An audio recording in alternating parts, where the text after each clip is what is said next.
Monster world के दो सबसे बड़े मॉन्स्टर गॉडजिला और किंग कॉन्ग दोनों ही अपने ताकत और अटैकिंग स्किल के लिए लोगों के दिल में राज करते हैं। अगर इन दोनों मॉन्स्टर के बीच लड़ाई हो जाए तो इसका परिणाम क्या होगा? इस लड़ाई में कौन किसके ऊपर भारी पड़ेगा? चलिए इसका जवाब जानने की कोशिश करते हैं। सबसे पहले अगर बात करें गॉडजिला की, तो इस मॉन्स्टर को दुनिया ने पहली बार 1954 में आई फिल्म गॉडजिला में देखा था और अपने फर्स्ट अपीयरेंस के साथ ही इस मॉन्स्टर कैरेक्टर ने खुद को बाकी सभी मॉन्स्टर में से सबसे पावरफुल यानी कि द किंग ऑफ मॉन्स्टर साबित कर दिया। गॉडजिला यानी दुनिया का सबसे खतरनाक समुद्री दानव, जिसके पास धरती के एटॉमिक रेडिएशन को एब्जॉर्ब करने की क्षमता है और यही चीज इसे अनबीटेबल बना देती है, क्योंकि एटॉमिक रेडिएशन को एब्जॉर्ब करने के बाद गॉडजिला अपने मुंह से इस रेडिएशन को निकालकर अपने दुश्मन पर हमला करता है, जो न सिर्फ किसी जानवर बल्कि पूरे शहर को मिनटों में तबाह कर सकता है। रेडिएशन से एनर्जी लेने की इस एबिलिटी की वजह से गॉडजिला का शरीर किसी भी तरह के एटॉमिक हमले को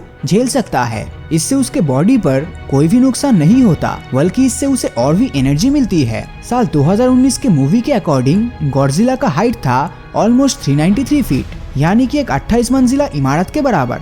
अपने इस मैसिव साइज की वजह से उसके पास बहुत ही ज्यादा स्ट्रेंथ है, और न केवल स्ट्रेंथ बल्कि गॉडजिला के पास है रीजनरेटिंग पावर, जिससे वो अपने डैमेज्ड बॉडी पार्ट्स को रिपेयर कर सकता है। चलिए अब जानते हैं गॉडजिला के टफेस्ट कॉम्पिटिटर किंग कॉन्ग की ताकत के बारे में। जिस तरह गॉडजिला के पास एटॉमिक रेडिएशन को अपनी वेपन की तरह यूज करने की काबिलियत है, ठीक उसी तरह किंग कॉन्ग के पास भी इलेक्ट्रिसिटी को अपने एडवांटेज के रूप में यूज करने की क्षमता है। जंग के वक्त किंग कॉन्ग किसी भी इलेक्ट्रिकल सोर्सेस जैसे कि पावर लाइन से इलेक्ट्रिसिटी को खींचकर उसे अपना ताकत बना के ओपोनेंट पर एक जोरदार वार कर सकता है। किंग कॉन्ग को पहली बार देखा गया था स्कल आइलैंड मूवी में, जो बेस्ड थी 1973 के टाइम पर। तब किंग कॉन्ग सिर्फ एक बच्चा था, जिस वजह से उसकी हाइट बस 104 फीट थी। लेकिन मैं बात कर रहा हूँ आज के समय यानी 2021 की, और अब किंग कॉन्ग का हाइट निश्चित रूप से बढ़ गया होगा। और ये भी हो सकता है कि किंग कॉन्ग और गॉडजिला दोनों का हाइट ही लगभग सेम हो गया हो।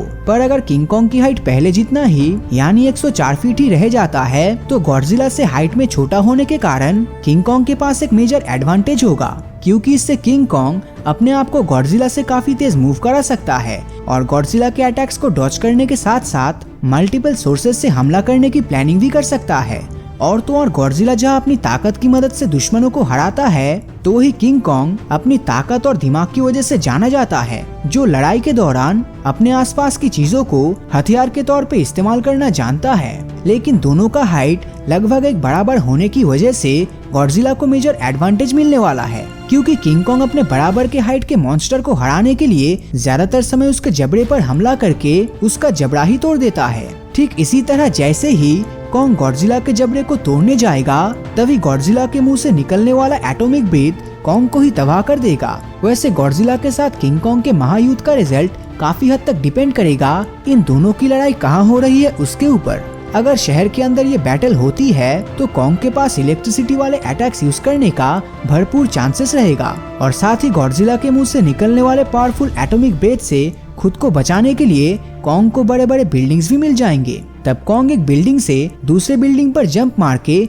गॉडजिला के एटॉमिक ब्रीथ को डॉज कर सकता है। पर अगर ये बैटल किसी सुनसान डेजर्ट या फिर किसी समुद्र के बीच होता है, तो यहाँ कॉन्ग अपनी इलेक्ट्रिक पावर का इस्तेमाल भी नहीं कर पाएगा और न ही ज्यादा देर तक गॉडजिला के एटॉमिक ब्रीथ से खुद को बचा सकेगा। ऐसे में गॉडजिला कॉन्ग को आसानी से हरा सकता है। पर किंग कॉन्ग इतनी जल्दी हार नहीं मानता, बल्कि घायल होने के बाद भी सिर्फ कुछ ही देर में वापस लड़ने के लिए फिर से तैयार हो जाता है। लेकिन फिर भी गॉडजिला के एटॉमिक वेपन के आगे किंग कॉन्ग के लिए जीत पाना काफी हद तक नामुमकिन है। तो गॉडजिला की अगर बात करें, तो इसे एटॉमिक बॉम्ब से भी नहीं मारा जा सकता। इसका मतलब हम इंसानों के बनाए गए किसी भी न्यूक्लियर बॉम्ब या फिर एटॉमिक बॉम्ब से भी हम इंसान गॉडजिला को खत्म नहीं कर सकते। गॉडजिला और किंग कॉन्ग दोनों की ही एक खासियत है कि उन दोनों के शरीर को इंसानों के बनाए गए हथियार से ज्यादा नुकसान नहीं होगा। लेकिन यह बात हो रही है गॉडजिला और किंग कॉन्ग की पावर और लगातार अटैकिंग एबिलिटी के मामले में कॉन्ग के पास गॉडजिला जितनी क्षमता नहीं है, इसलिए किंग कॉन्ग को अपने इंटेलिजेंस को ही अपना मेजर वेपन बनाना होगा।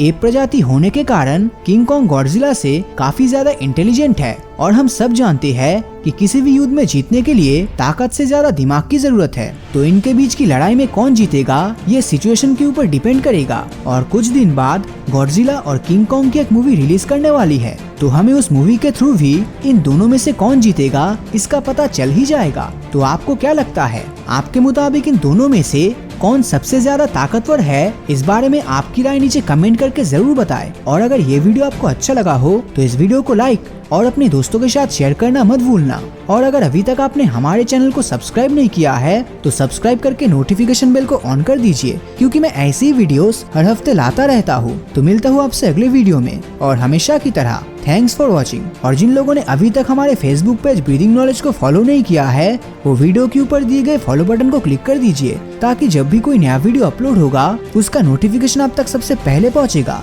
तो मिलता हूँ आपसे अगले वीडियो में, और हमेशा की तरह थैंक्स फॉर वॉचिंग।